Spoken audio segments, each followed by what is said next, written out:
Welcome back to another episode of the Randy Wilson Podcast. I'm your host, Randy Wilson. Today, we have a very exciting episode with Mr. Leon Benjamin, Republican candidate for the 4th Congressional District here in Virginia. But before we get into him, thank you guys for supporting the show. Remember, you can find this podcast everywhere podcasts are played. This is the Randy Wilson Podcast. It's a special episode. I'm not going to give this episode a number because I want to get it out before I edit some of the other ones. So we call it like a special episode. It would be technically episode probably 115 if we were going to put a number on it. But we don't have time for numbers right now other than the numbers that I'm sure Mr. Benjamin here is counting on for you guys to support him as he running for this election. This election is being powered through Spin 100 FM. And we are here in Richmond, Virginia today.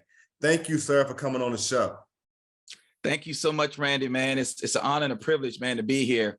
A lot of exciting things are happening, and so, hey, that's what it's all about. That's what we were born for, right? To be in the midst of the excitement. Yes, sir. Yes, sir. And I'm very happy to have you on the show for a number of reasons. First off, it is very exciting that you are in a position to be able to run again for the 4th Congressional seat here in Virginia. And, I'm really working hard at trying to be really good at this thing, and I learned in talking to one of your staff, I've never had a Republican candidate on my show, and that's not by intention, quite frankly. So I'm happy for you to be the first one. I want to be able to show a broad range of interest in my guests. Yes. And I didn't recognize it honestly until it was brought to my attention. So you're the first, sir. Thank you. I love being a trailblazer. That's what it's all about, and transcending all the things that need to be transcended. Party lines, race, color, all those things need to go into its proper place. But when it comes to our hearts and who we are as human beings, we are all together. And that's what I'm excited about, bringing the unity that is so necessary right now in our nation, in my 4th Congressional District. It needs to happen like yesterday. Well, hey, I obviously you've received the support from. Is it fair to say you've been endorsed by your party? Is that correct? That is correct. Yeah, we had to go through a primary, and the people of the district had to come out and make a choice. And that was, what happened as far as the passing of McEachin. We keeping his family in prayer, and God will comfort them. And myself being a pastor of 21 years, I do understand that part right there, that we definitely have to remember that family in prayer. But the governor had to call a special election, and he had to do it. Sometimes, it could be sooner or later. Mm-hmm. And he chose to call it February 21st, 2023, which meant the party had to get together and make sure they choose or nominate their candidate. That means Republican and Democrat. And then whatever process they chose, I had to go through a process called a primary or a firehouse convention. And I'm telling you, the people spoke. Yeah. And I'm so glad that it's still about the people, right? That's what it's about. The people spoke, and I was able to come out as the Republican nominee. And so here we are right now.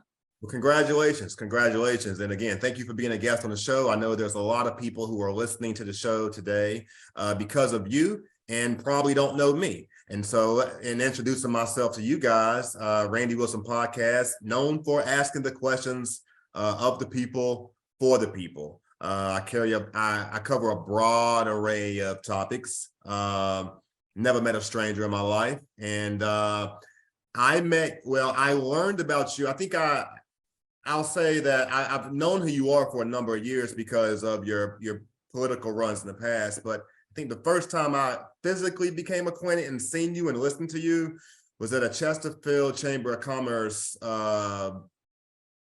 breakfast brunch. It was a few months back, and it was in the first run when you was running against McEachin. And I found your message to be inspiring. You definitely got a rise out of the people in the room. And at some point I said, hey, I want to talk to that guy. I want to get to know him. I want to learn more about him and learn that you was in ministry. And so I was curious. Didn't know that it was going to be in this realm, in this format. But I honestly, I was inspired because obviously, as you mentioned, we've recently experienced a great loss in our Richmond community with Senator McEachin, who's been a long time public servant here in Richmond. And you guys have had your competition. You guys have competed. I don't know what you call it. If you call it competition, compete, I don't know. You've campaigned against each other though. And so for it to happen again, yes. And then now for you to be in this situation again, it prompted some questions. It made me wonder. And my first question is, I'm curious, like what happened? You haven't always been with the Republican Party. If I'm correctly, I feel like I heard you say that before. And honestly, when I first heard, that you had went from one party to another, there was a part of me that thought that, without political reasons from just a business standpoint, or a community standpoint, public standpoint, if you are really committed and working hard to get into office, you're going to have to position to put yourself in a place that's going to give you the best success for office.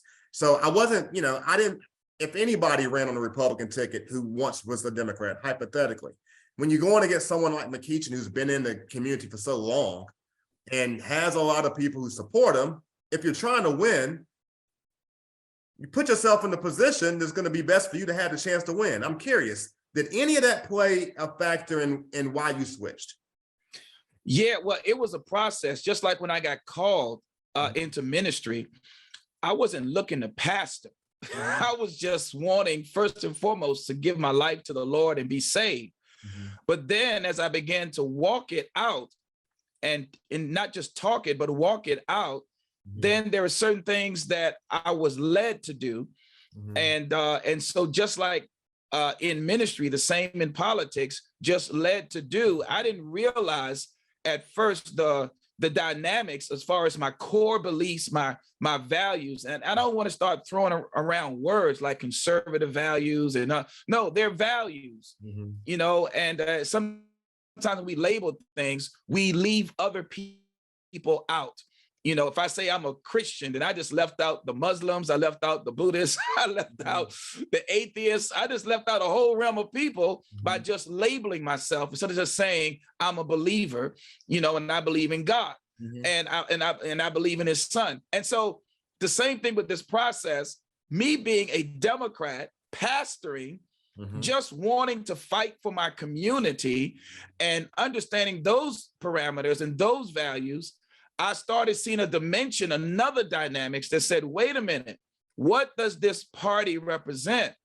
Never asked that question, because growing up, we never talked about politics. I mean, in my home, it was go to school, do your homework, go outside and play, be back in before the lights turned, before the lights turned out. You got a whooping if you did bad. There was no thing about, well, go see your legislator.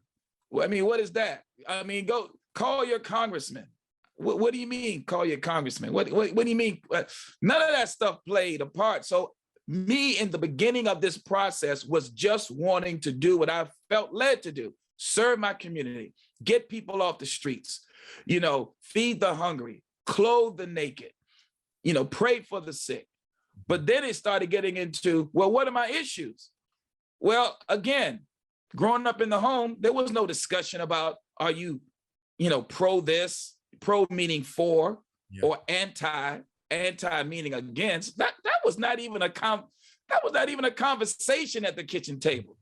And so here I'm a pastor in my 30s, just serving in the community, and the process began just like it happened when I gave my life to the Lord.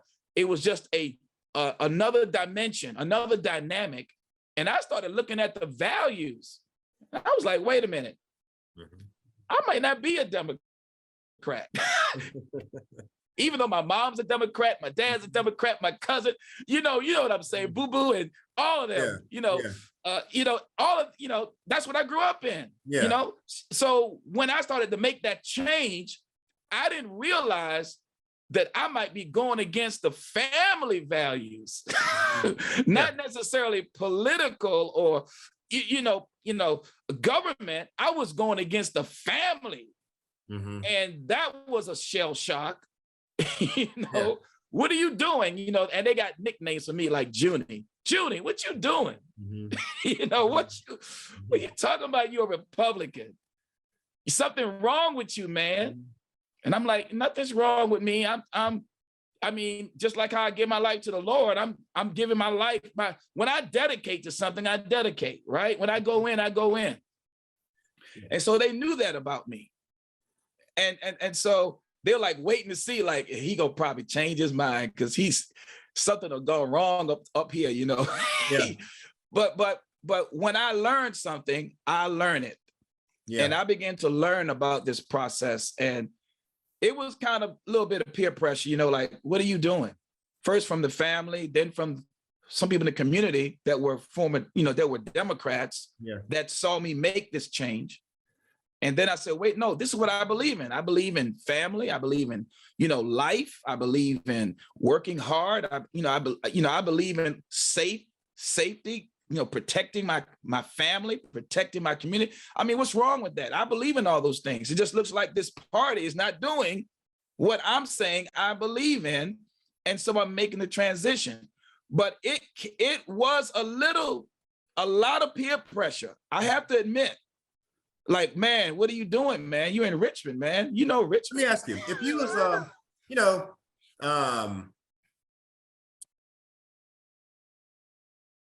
want to be careful with my words, okay? So, because I know what I want to say, I want to make sure I say it the right way. Particularly, this is personal, non-political, okay? As I say this, I'm not the one running for office for all those who are listening, okay? This is personal, non-political. I think sometimes, and I'm just speaking from a perspective of people, community people, citizens, and particularly Black people. Sometimes I think that many folks from the Black community don't really identify with parties at all. And I say that from the standpoint of I can just speak to how I was raised, and I know a lot of people that was raised like me, and it sounds a little similar to you.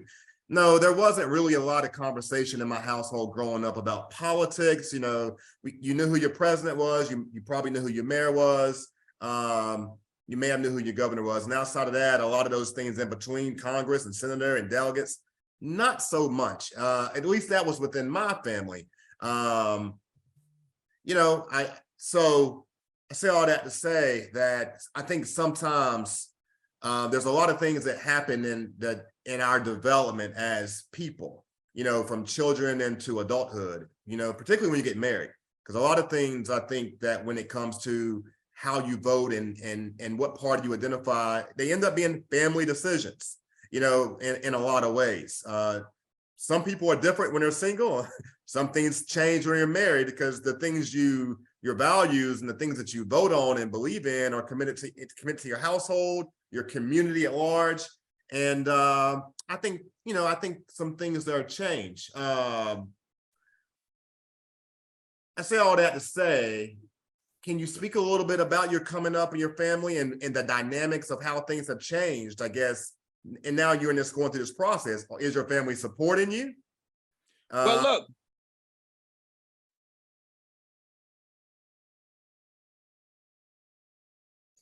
In high school, we wasn't talking about Democrat, Republican. I graduated from Huguenot High School. I went to all the elementary schools right here in Richmond. I went to Chimborazo. I went to Maymont. I went to Amelia. My family moved to down JD, Jefferson Davis Highway. I went to Bensley. So I was a little bit in Chesterfield. Then we moved back to the city. I lived in Ruffin Road, Lynn Haven, right up there off of JD. And went to those schools, bused, all the way across town, bused to Chimborazo, living in the South Side, and so growing up, the dynamics was not Republican or Democrat.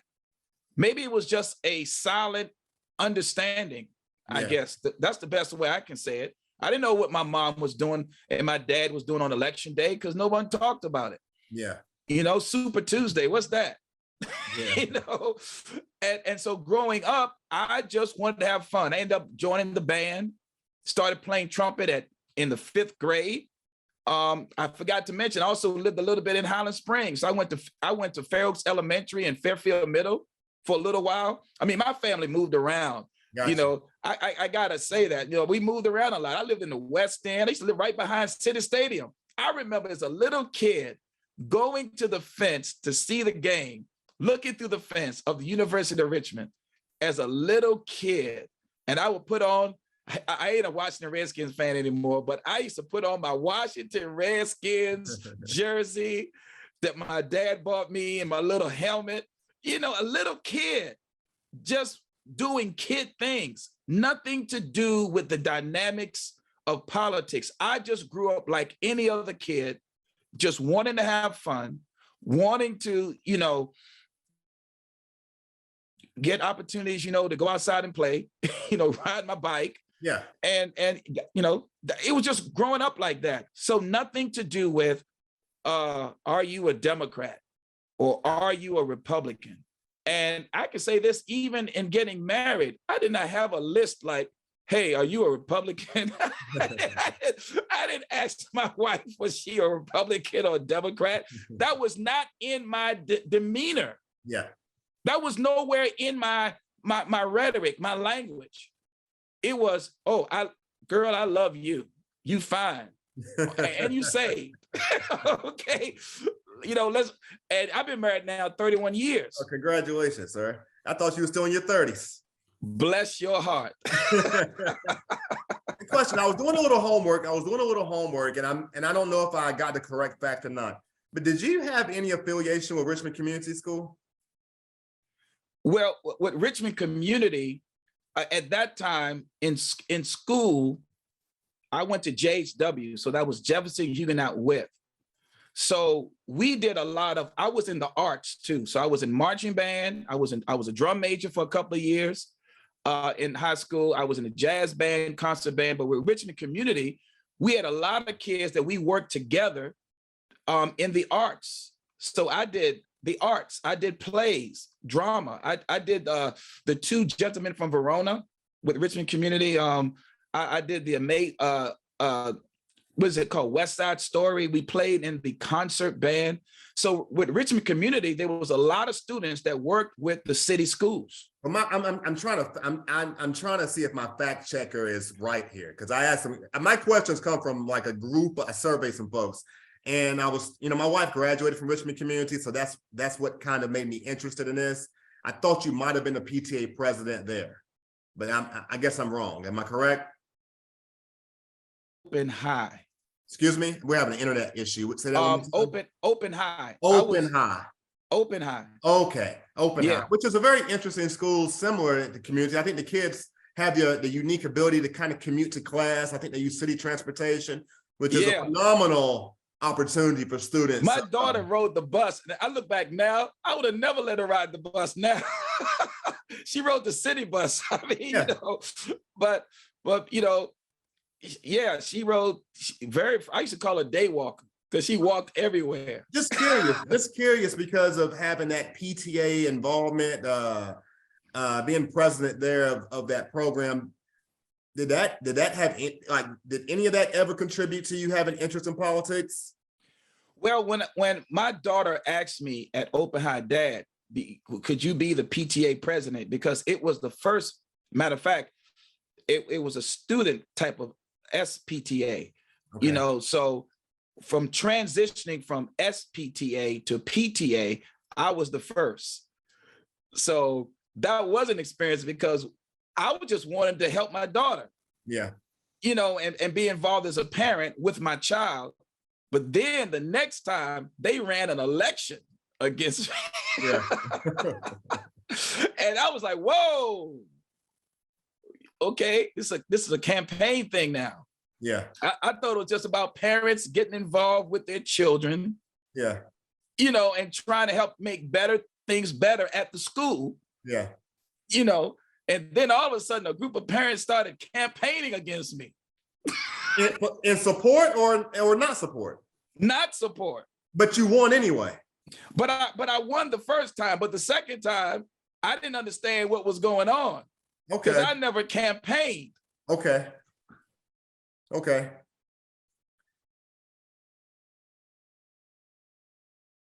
But the second time, I said, oh, okay. Did that contribute to you getting the itch a little bit? I guess so. I look back now, and it might have been one of the first stages, of me wanting to understand more things more civically and politically and getting involved in the community. Mm-hmm. But on that level of politics, it started to probably lead me in that way to say, look, I want to serve, because I work with communities and schools with CIS. Yeah. I work with George Wythe and a lot of different schools. Elkhart, they had to tear that school down, and rebuild it again. Yeah. But we work with it. I was to me working with communities and schools, working with some of these other things, PTA. I was just wanting to first and foremost participate with my kids. All my kids are grown now. They're 20s. 27, 25, and 20 years old. So they all, gone through that process. And it was, I guess I can look back now, 2020 hindsight, the Lord was kind of leading me in that direction. Yeah, shout out to the folks who pulled that out the woods there, because I wouldn't have known that. Moving forward here, what do you think are the two biggest issues facing the city, and what are your plans to address them and fix them? Well, they're kind of neck and neck. I mean, all the issues are important, but when it comes to first and foremost the schools, the education, I can say that right now, and I call it the money follows the child. Our educational system, because education kind of precedes, whether you got good or bad, what you're going to do next. If you get good education, you're going to make certain decisions. You get bad education, mm-hmm. you're going to make certain decisions. And in this area, the education has been extremely right up there as far as critical in determining where a child's success is going to land. And so that's one thing we're going to deal with, because parents ought to have the option, or at least the educational assistance. I know people call it choice, but it's really educational assistance. They mm-hmm. should be assisted educational wise where their child can best fit as far as learning the basics, whether it be math, science, reading, how to sign a checkbook. Yeah. I don't even know if they do that anymore. I like the word assistance. I like that choice of words, because I think as parents, it's our primary responsibility to be the first teachers of our kids. And then the school assists us. They teach them for a certain amount of hours a day as well. But at the end of the day, as parents, we're responsible for teaching them how to go to school and conduct themselves and reinforcing that every day. And I'm a big advocate for parents, taking control and leadership of their children's education. You can't just send your kids to school and expect the school to teach them everything that they're supposed to learn, and just think that when they come home, okay, you went to school today. Like, no, we have our obligation as parents as well in being those chief leaders, I guess, or chief teachers for our students. So education is one of them. What's another one? Of course, the crime. I've been living in Richmond all my life, so I know, working with the police mm-hmm. as a faith leader, and knowing how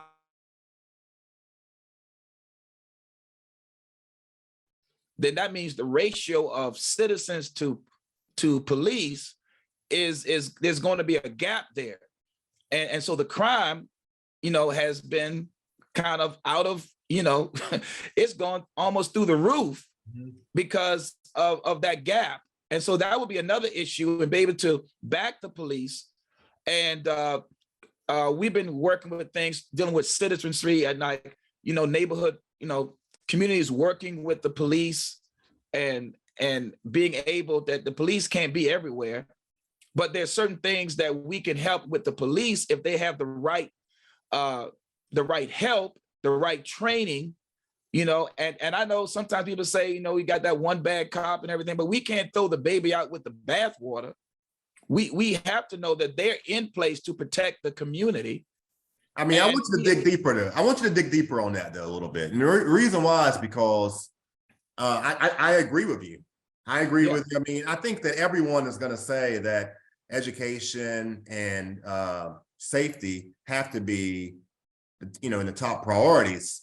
But I want you to go deeper there because I think that's every person's answer. I mean, anyone running for office, if they ain't got those on their agenda, I don't know what they're going to be running or standing on. So, I mean, I guess my question would be, there's a lot of people out there. There's a lot of people out there right now who might be on the fence, okay? There may be Democrats and Republicans both, okay, who see value in you because of your ability to maybe uniquely see both sides based off having diverse experiences.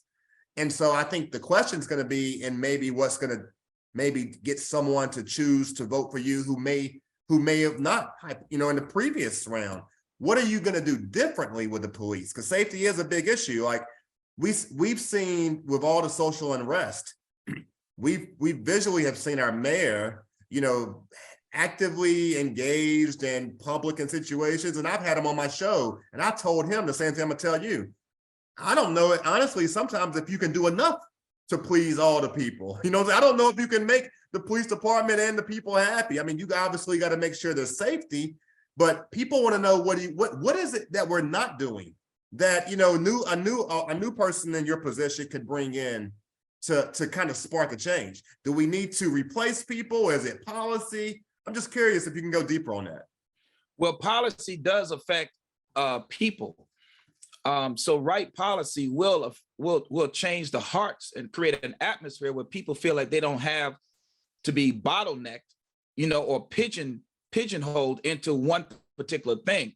But to even dive in deeper, myself being a father, how about getting fathers back into the homes? And so being able to understand how those programs can be intertwined into safety.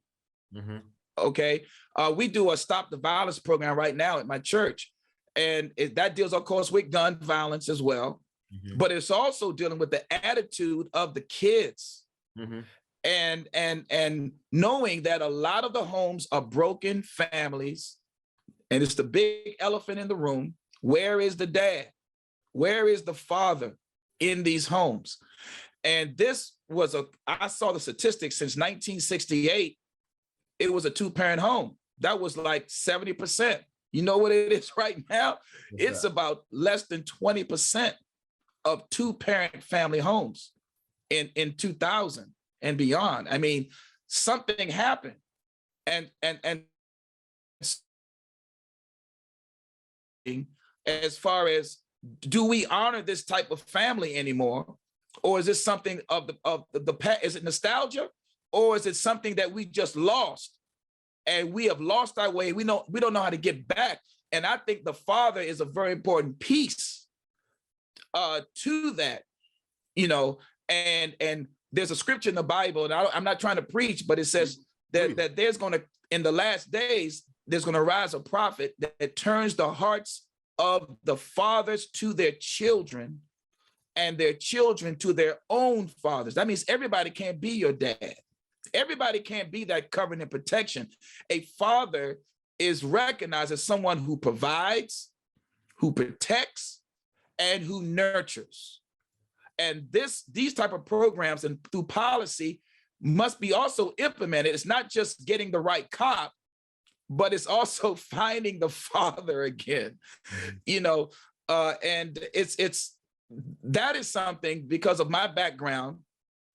I know, my mom had me when she was in high school. Okay. I didn't get to know my dad, my biological dad, until I was graduating from high school. But my mom married what I call my stepdad, who I called dad when I was 2 years old. Okay. So I had someone in the home. Some kids never get that. Yeah. The dad that stepped up. Yeah. You know, and so I think policy can be implemented on a, not just a federal level, because I will be on a federal level, but we can leverage that from a federal level to a state and a local. Because the vote that I have in Congress is, yes, it's one vote, but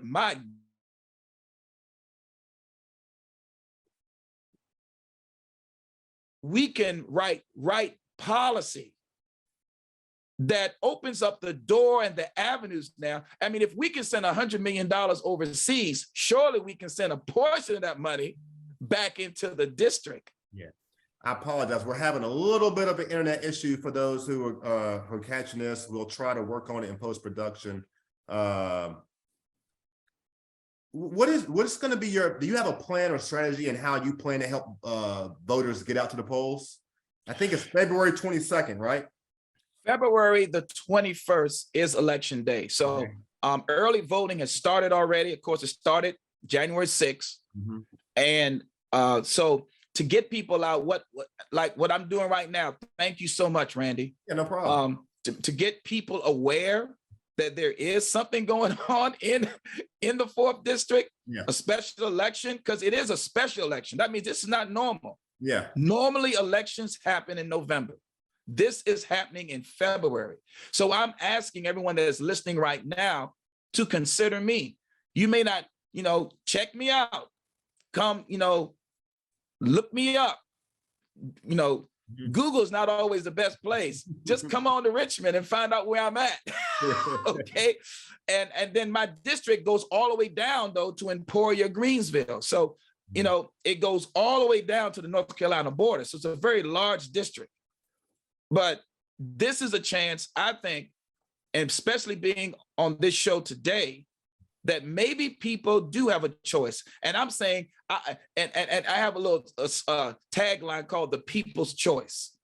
There needs to be something that transcends party lines, that does not marginalize communities, regardless of race, color, gender, and all those kind of things, that the people actually can understand that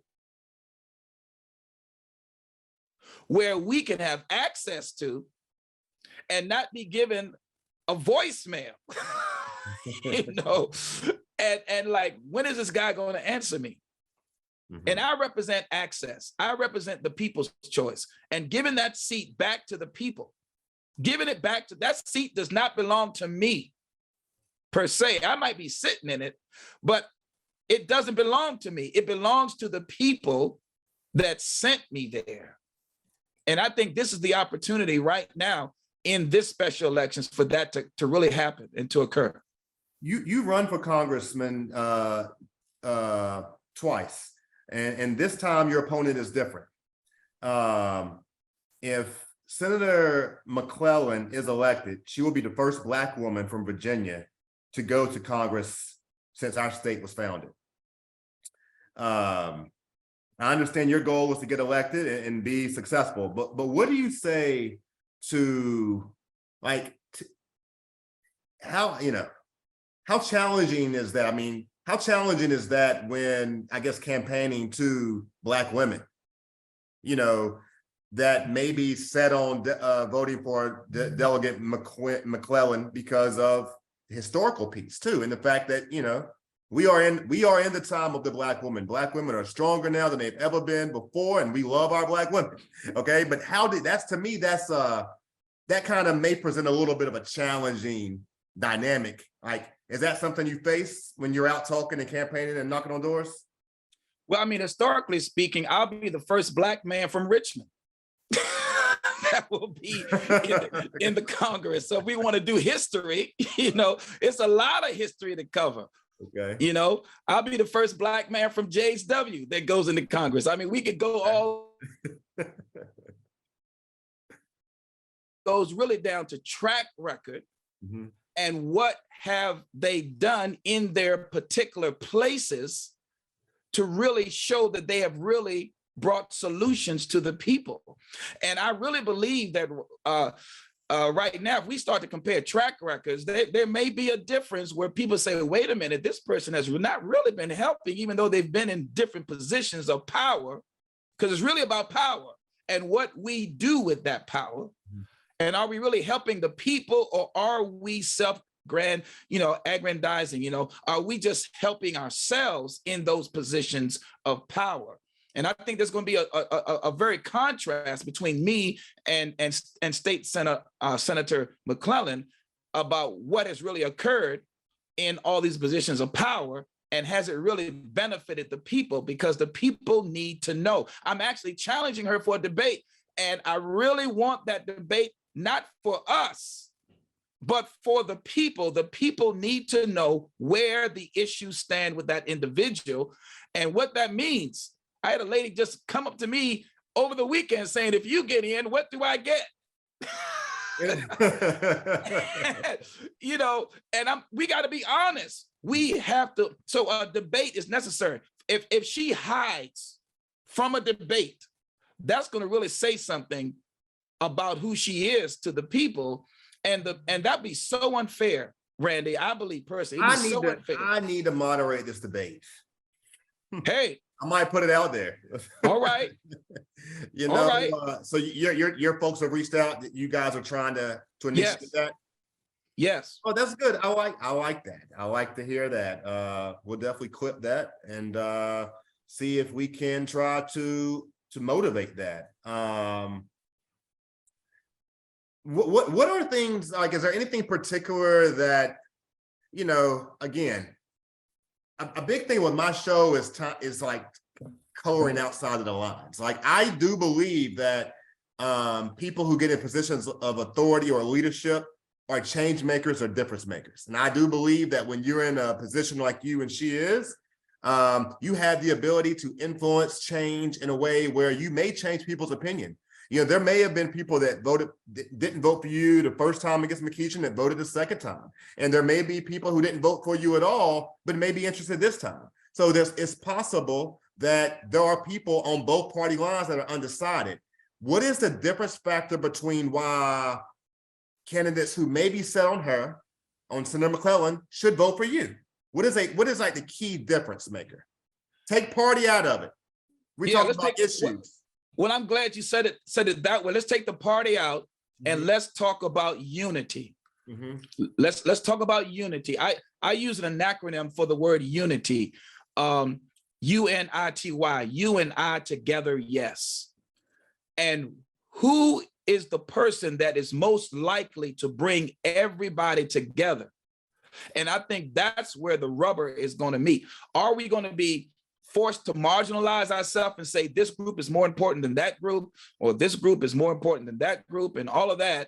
Or is this an historical critical moment where all people have access to state their cause and don't be, instead of saying, oh, they ain't gonna listen to me because they're a Republican, or they're not gonna listen to me because that's a Democrat. How about constituent services? Right? That has nothing to do with party. And I think that's where it's going to make the difference right here. And I don't believe that State Senator McClellan has that ability to bring in. Can't be favorites. No, God is not a respecter of person. He's a respecter of principle. And if we got special lobbyist interest groups who can the only ones that can have the ear of this seat is that you got to have, big dollar signs and now the person that don't have no money, who's going to listen to them? As a minister, I guess you're kind of required to have that skill set when it comes to, managing or ministering to a congregation, bringing people together.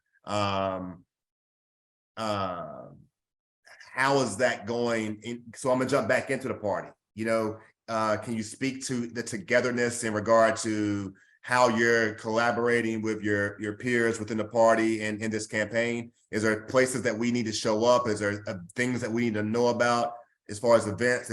How can people support your campaign, give to your campaign? Yeah, well, first and foremost, I got my website. We launched a new website, which I think is beautiful. It's Benjamin, the number 4, Congress.com. And then we have an events page where I'm going to be, attending. I'm going to be at Dinwiddie School. Actually, on tomorrow morning, I'll be at Dinwiddie School. And then I'm going to go this week and visit a barber shop. I'm just going to go get my hair cut, and talk to the community there at the barbershop over in the 9 Mile Road, Laburnum area. And then we're scheduling something because we have what's called Lobby Day here, MLK Day, Lobby Day. I'll be there at the General Assembly meeting, talking to people, having a press conference, and just talking about the whole meaning behind MLK, Day and why that was done. It was to really bring unity, even though it's still the opening of session of the General Assembly, for people to go and meet their legislators and so forth. And that's a whole educational piece all by itself, because a lot of people don't want to even come down to the General Assembly on MLK Day. And then we're going to be scheduling other events where I'm going to be just going out and talking to churches. I'm going to be talking to pastors, of course. And we don't always have to agree. Just because we're pastors, it doesn't mean that we agree on everything. But I'm going to visit churches. I'm going to go to churches that I don't even normally go to, that's not in my, so to speak, denomination. We got to break that. And so I'm going to be visiting churches like that that's not really in my denomination, so to speak. But when I am Congress, that I can't be separating and saying, oh, no, that's a Democrat church. And that's a Republican church. That's crazy. And I like to hear that, because you can't separate either when it comes to, you're going to have people of other denominations and faiths and all walks of life, that you obviously trying to get out to the polls. Whether they're Jews, Muslim, it doesn't matter. Buddhists. I had an atheist that I talked to. He was like, well, I understand what you're trying to do, so I'm going to donate to your campaign. And I said, well, thank you so much. Keep me in your prayers. He said, well, I won't pray for you, but I'll keep you in my thoughts. My grandma used to say, don't let everybody pray for you, baby. Don't let everybody, don't let take everything. I got another question here before we close into the fun little part, how we end here. Again, this question came from one of my advisors. History was recently made in DC. Some would say not necessarily good news, but Kevin McCarthy and his quest to become speaker. Do you have any thoughts? Would you have supported him? Well, I like the process. This is the part that got me excited. It's not about just put me in. It's let's see what you are going to do if you get in, and convince us that you'll actually do what you say you're going to do. And boy, did that play out in this one right here. Now, normally this is not done on television. Remember, when our founding fathers put the Constitution together, they was there all day, all night, everything, and nobody saw the arguments between, Benjamin Franklin, George Washington, Samuel Adams, all these guys that signed the Constitution, but they argued or debated, put it like that. They debated what should be in those documents. Well, this is what happened on live TV. And thanks be to God that we saw the process by which a person is chosen. Not just choose me because I said so. But come on. And what they did was show the power of our Constitution, that if it's done right, then everyone has a voice. Now, congratulations to Kevin McCarthy. And I'm hoping that he will fulfill all those things that he said he does, but now there's going to be checks and balances. And I think the whole process needs to be fixed back to that way where everyone has a say so, and not just a few people, the top elite. Yeah. And that's what I saw. Again, I apologize for those who are listening. Again, this is being pre-recorded, and we've had some internet issues, and I really apologize. We are here with Mr. Leon Benjamin. Mr. Benjamin, I never got the name of your church. The name of my church is New Life Harvest Church, and I've been pastoring there for 20 years. Me and my wife been laboring together, married 31 years, 3 beautiful kids. I'm a native born Virginian, so I'm born right here, born in St. Philip's Hospital, now called MCV. That's where the church is supposed to say, "Praise be to God," right there, man. Congratulations to you, man. I mean, real though, you're born and raised, you're homegrown. You're supporting your community. So regardless of the outcome, I would assume, I tend to believe that you're probably just you're doing God's work, and you're on the pathway vessel to whatever is meant for you to be. So we wish you well in all your endeavors in regard to what happens with the campaign, with your ministry, and all the people that you serve. When we close, we have a daycare too, Rand. I didn't mention this, but we have a daycare of 12 years where we now serve about 12 to 15 schools right here in the city. Oh, and then you and I need to have a conversation offline about that. We'll have a conversation offline. I have some interest and can share some things with you in regard to work I do with daycares particularly. Yes. When we close, I typically ask 7 random questions, and it's with the intention to allow listeners to see a side of you maybe that wasn't a part of the focus of the show. Okay, nothing disrespectful, or just random questions like, what when Leon Benjamin is driving in his car, what is he listening to on the radio? A lot of time it's YouTube. I listen to YouTube. I listen to different videos, commentators. Lately, I've been listening to Dr. Miles Monroe. He's been really blessing me lately. Okay. And so I just try to keep myself abreast of the news, but it's mostly YouTube. Yeah. I listen to 104.7. Spiritual music. Yeah. But I do like urban. I like urban music every now and then. So I'm not totally closed out. I mean, I don't, me and my wife, we listen to Luther Vandross every now and then. Yeah. You're human. Okay. You're human. I think I like you showing that side is important, man. I talk to people sometime, and I think they you probably like Anita Baker and a lot of folks too. You know what I'm saying? Sometimes people are closed off to think that just because a person's a minister that they can't listen to, because being open-minded and listening to a lot of things, obviously you're disciplined enough to protect yourself from what you do or do not need to listen to. But if you don't open your ears to listen, you may not know what's going on out there. And so you're ministering to a population of folks who's consuming this. So to me, I think it's beneficial when you can know what they're being consumed with, so you can know it may help how you minister and approach those things. Yeah, sometimes I'm on WRVA 1140. I mean, I listen to radio, but one of my favorite songs, me and my wife played in the marching band, was called "In the Stone" by Earth, Wind and Fire. Okay. So I'm an Earth, Wind and Fire all the way. Gotcha. I can listen to that all day long. Gotcha. Chicken or fish? Well, I like chicken. I ain't gonna lie. I like my wings. Leave me alone. Sometimes I go to Wingstop. I get my wings. My wife said, "Where you going?" Yeah. So I'm going to get some wings. Hey, young Leon. I'm talking about young Leon before you was married. Okay, before you was married, young man Leon. All right, young single. I want to make sure I clarify. I don't want the church getting at me. All right. Who is your celebrity childhood crush? Wow. Celebrity childhood crush. It had to be Whitney Houston. Okay. That's a good one. But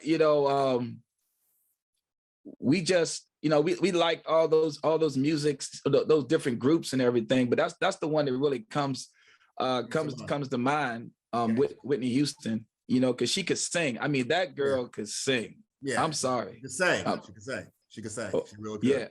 yeah. So you're no longer a Redskin fan, it sounds like, or excuse me, Commodores, what do you call them? You're no longer a I Commanders might fan. get some folk mad right there, but no, I'm no longer a Washington Commanders. No, Who's your squad? oh God, I'm gonna get hit right now, but I'm going to say it, Dallas Cowboys. Oh my gosh, you just completely jumped across the country on them, man. Yeah, you might have lost some. Hey, you might have lost some votes right there, man. I think I might. I know. You might catch it. You might catch it, man. I didn't want to lie and Listen, make up something and say know, like, man. you know, the Patriots or something, but I. You might have hurt yourself right there. I mean, listen, I'm a basketball guy, okay, but I don't know, man. That might have hurt you right there. I don't know. You might have grabbed some too. So no basketball for you? Well, I'm old school, so I was, you know, the Bulls during the days of Michael Jordan. Yeah. You know, and then everybody shifted over to the Lakers. You know. Yeah. And so I just started liking the Lakers. You know, and but it's just been rough with basketball lately. It's been really rough. It is. If you had to theme this campaign, what would you theme it as? Well, again, I've been talking about it all night tonight, but transcending party lines and bringing people together, all people together. And I call it the people's choice. You know, because this goes way beyond Republican and Democrat party.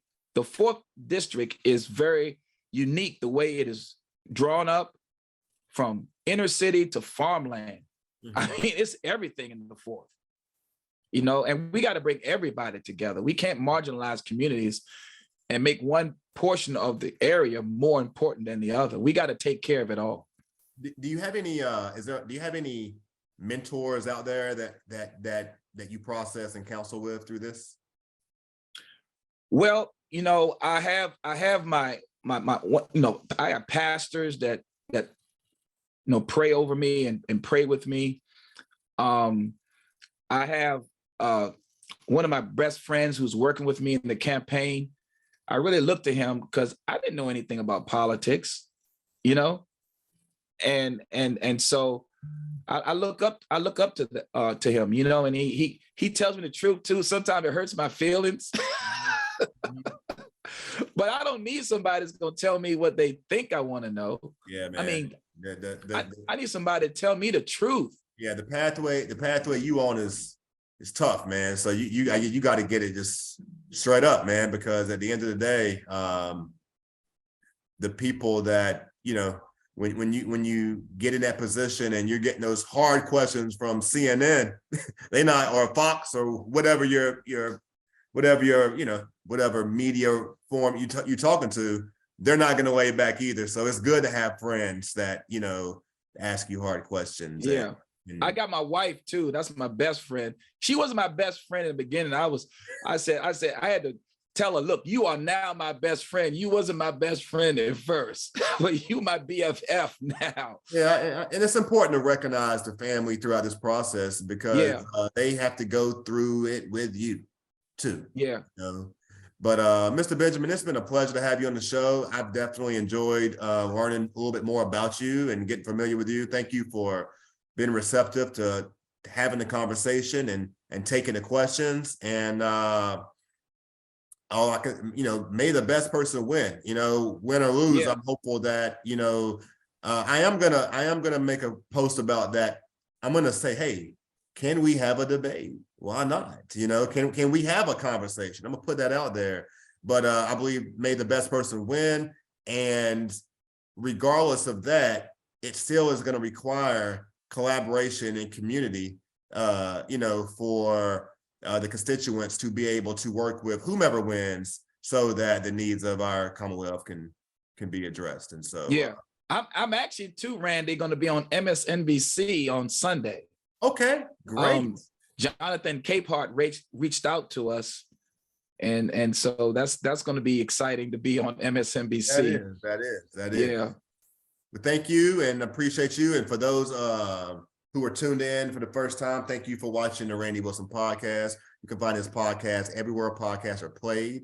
And you can go to randywilsonpodcast.com. You'll see clips of this on Instagram, LinkedIn, and Facebook. So again, please follow and support the show. And we're out. Randy, can I say something, man? I am Yes. impressed with you. Oh, well, thank you. Show, man. Thank you so much for your professionalism and your courtesy and your fairness. So thank you. Thank you so much. Not a problem at all, man. Like I said, you know, I'm not originally from here. I've been in Richmond since 03. And college brought me to grad school in this area. If that tells my age right there, you know. But I love my community. I really do. But, you know, I just enjoy conversation, and I enjoy these conversations because I don't mean for this to come across the wrong way. I know I enjoy conversation. I care about the issues that pertain to me and my community, but I don't get as emotionally ingrained in the politics. I don't. I'm a pro-business type of person. You know, I gotta, in my work, I gotta talk with both Republicans and Democrats, you know, and I'm just happy to be able to have you on my show because, again, it provides diversity and allowing people to, you know, see a person who's a father, who's a minister, who's a Republican, who's a Black man, and, you know, there's a lot of things, you know, so that's really what this show is about. And I hope you continue to follow the show because you'll see me talk to any and everybody, as long as I believe that what they're doing is impacting change in our community. So that's really the focus of what this show is about.